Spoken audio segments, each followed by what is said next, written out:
दोस्तों, पौराणिक कथा के तीसरे भाग में आप सभी का स्वागत है। दूसरे भाग के अंत में हमने देखा कि विश्वामित्र जी को क्रोधित होते देखकर दरबारी एवं मंत्रीगण भयभीत हो गए और किसी प्रकार के अनिष्ट की कल्पना से वे सभी कांप उठे। आज इस भाग में हम उसके आगे की कथा जानेंगे। गुरु वशिष्ठ ने राजा को समझाया, हे राजन, पुत्र के मोह में ग्रसित होकर रघुकुल की मर्यादा, प्रतिज्ञा का पालन और सत्यनिष्ठा को कलंकित मत कीजिए। मैं आपको परामर्श देता हूँ कि आप राम के बालक होने की बात को भूलकर एवं निशंक होकर राम को मुनिराज के साथ भेज दीजिए। महामुनि अत्यंत विद्वान, नीति निपुण और अस्त्र शस्त्र के ज्ञाता हैं। मुनिवर के साथ जाने से राम का किसी प्रकार से भी अहित नहीं हो सकता। उल्टे वे इनके साथ रहकर शस्त्र और शास्त्र विद्याओं में अत्यधिक निपुण हो जाएंगे तथा उनका कल्याण ही होगा। गुरु वशिष्ठ के वचनों से आश्वस्त होकर राजा दशरथ ने राम को बुलावा भेज दिया। राम के साथ साथ लक्ष्मण भी वहां चले आए। राजा दशरथ ने राम को ऋषि विश्वामित्र के साथ जाने की आज्ञा दी। पिता की आज्ञा शिरोधार्य करके राम के मुनिवर के साथ जाने के लिए तैयार हो जाने पर लक्ष्मण ने भी ऋषि विश्वामित्र के साथ चलने के लिए प्रार्थना की और अपने पिता से भी राम के साथ जाने के लिए अनुमति मांगी। अनुमति मिल जाने पर राम और लक्ष्मण सभी गुरुजनों से आशीर्वाद लेकर ऋषि विश्वामित्र के साथ चल पड़े। समस्त अयोध्या वासियों ने देख की मंद धीर गति से जाते हुए मुनिश्रेष्ठ विश्वामित्र के पीछे पीछे कंधों पर धनुष और तरकस में बांध रखे दोनों भाइयों राम और लक्ष्मण ऐसे लग रहे थे मानो ब्रह्मा जी के पीछे दोनों अश्विनी कुमार चले जा रहे हो। अद्भुत कांति से युक्त दोनों भाई गोह की त्वचा से बने दस्ताने पहने हुए थे। हाथों में धनुष, कटी में तीक्ष्ण धार वाली कृपानें शोभायमान हो रही थी। ऐसा प्रतीत होता था मानो स्वयं शौर्य ही शरीर धारण करके चले जा रहे हो।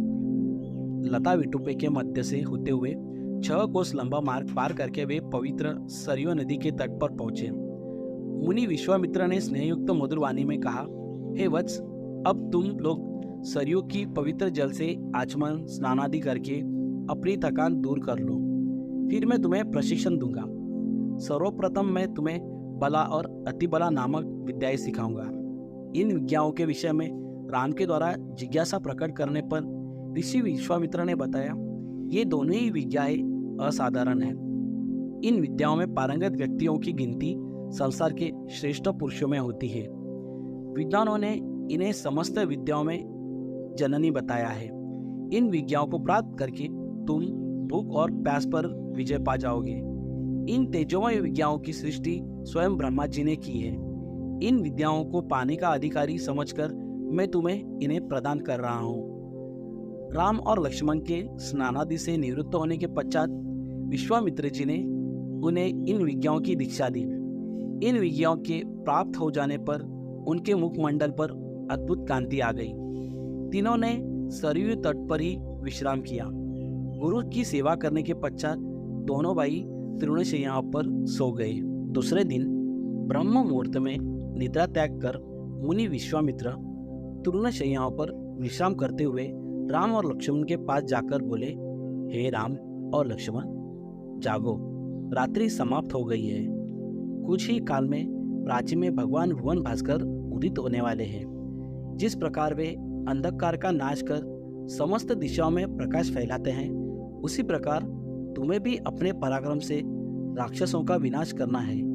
नित्य कर्म से निवृत्त हो, संध्या उपासना करो, अग्निहोत्रादि से देवताओं को प्रसन्न करो, आलस्य को त्यागो और शीघ्र उठ जाओ, क्योंकि अब सोने का समय नहीं है। गुरु की आज्ञा प्राप्त होते ही दोनों भाइयों ने शय्या त्याग दिया और नित्य कर्म एवं स्नान ध्यान आदि से निवृत्त होकर मुनिवर के साथ गंगा तट की ओर चल दिए। वे गंगा और सरयू के संगम, जहाँ पर ऋषि मुनियों तथा तपस्वियों के शांत व सुंदर आश्रम बने हुए थे, वहीं पर पहुंचे। दोस्तों, आज के भाग में यही तक। इसके आगे की कहानी पौराणिक कथा के अगले भाग में। दोस्तों, इस चैनल को लाइक, शेयर और सब्सक्राइब ज़रूर कीजिए और कमेंट करके आपका अभिप्राय भी ज़रूर दें। आप सभी से ये निवेदन है कि यदि किसी भी प्रकार की कोई भी कमी नज़र आए तो आप कमेंट करके ज़रूर बता दें ताकि हम उसे सुधार सकें। और हाँ, साथ ही साथ बेल आइकॉन को भी प्रेस कर दीजिए। धन्यवाद।